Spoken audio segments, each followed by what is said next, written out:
Salut, chers panafricanistes, surfeurs, youtubeurs et combattants pour l'émergence africaine, c'est le Banin de Yingui. Alors, je suis à vous ce soir pour parler, n'est-ce pas, de cette présidentielle au Cameroun et de ces 29 candidats. Tenez-vous tranquille, 29. Et il se pourrait que 15 de ces 29, selon l'activiste Paul Tchouta, ne pourraient pas être retenu. Oh, il se pourrait que 15 sur les 29 soient retenus, donc soit environ la moitié. Et quand même, j'ai fait un post sur Facebook hier ou avant-hier où je disais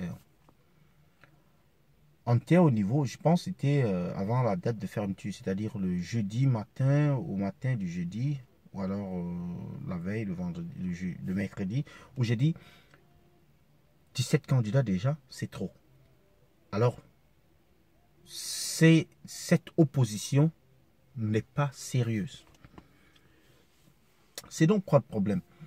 Le problème, c'est qu'on a une opposition qui est vraiment dispersée. Et j'ai essayé de réfléchir sur un système. Je parlais d'aller, par exemple, de faire des sondages. De faire un sondage qui est indépendant et de voir quelle partie de l'opposition est en tête de liste. Je crois que le MRC se porte très bien. Donc le MRC pourrait prendre la tête de liste et donc le candidat du MRC pourrait être, n'est-ce pas, plébiscité par les autres partis. Bon, sinon, il y a l'autre alternative qui est d'organiser des primaires avec tous ces partis-là et de voir... maintenant, je pense qu'il faut définir le cadre, combien de délégués par parti, ainsi de suite, ainsi de suite.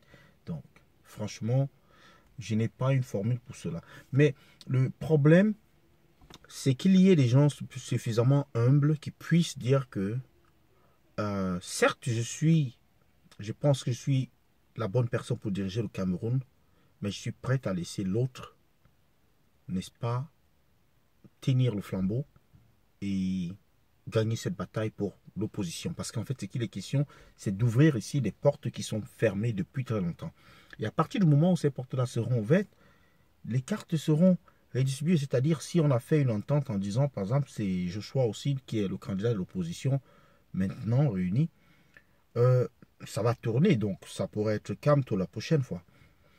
Ça va être calme-toi la prochaine élection. Donc, c'est d'avoir ces accords-là, quelque part, qui vont conduire dans le processus. C'est un peu comme en Côte d'Ivoire. On a dit après Alassane Ouattara, ça devait être Bédié. C'est ce qu'ils ont fait comme accord. Mais il reste à savoir si cela sera tenu parce que là, avec l'annonce de Ouattara la dernière fois où il disait que le pouvoir doit être remis aux jeunes, c'était une façon d'écarter Bédié.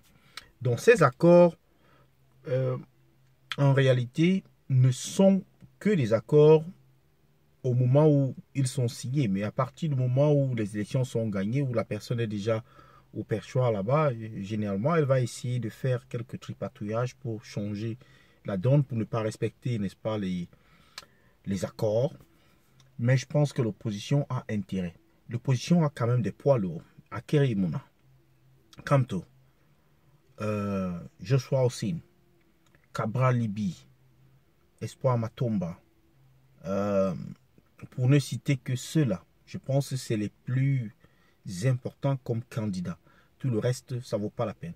Mais également, il faut parler de cette lettre qui a été remise, ce document où il y a 20 partis d'opposition qui sont ralliés au parti au pouvoir, parmi lesquels, tenez-vous tranquille, le roi de Afrique Média, il s'agit bel et bien de M. Bandakani, qui passe tout le temps, qui, il n'y a pas très longtemps, critiquait Paul Biya, était le plus grand des critiques de Paul Biya, c'est-à-dire comme M.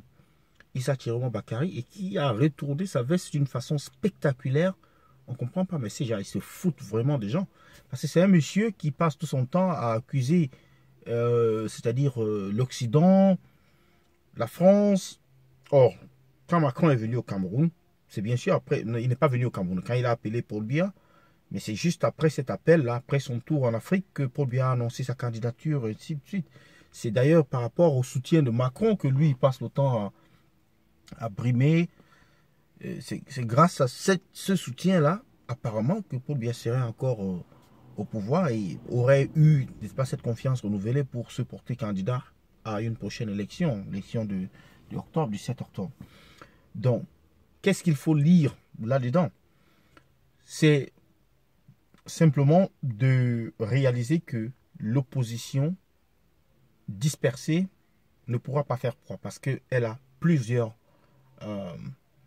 inconvénients. C'est-à-dire cette commission électorale qui n'est pas indépendante, ce code électoral, et aussi, n'est-ce pas, la dispersion de ces voix-là qui ne va pas aider à renverser la tendance. Donc, c'est ce que je soumets à votre appréciation aujourd'hui. J'attends vos commentaires. C'est le Banane de Yingui. Merci, bye bye, bonne soirée.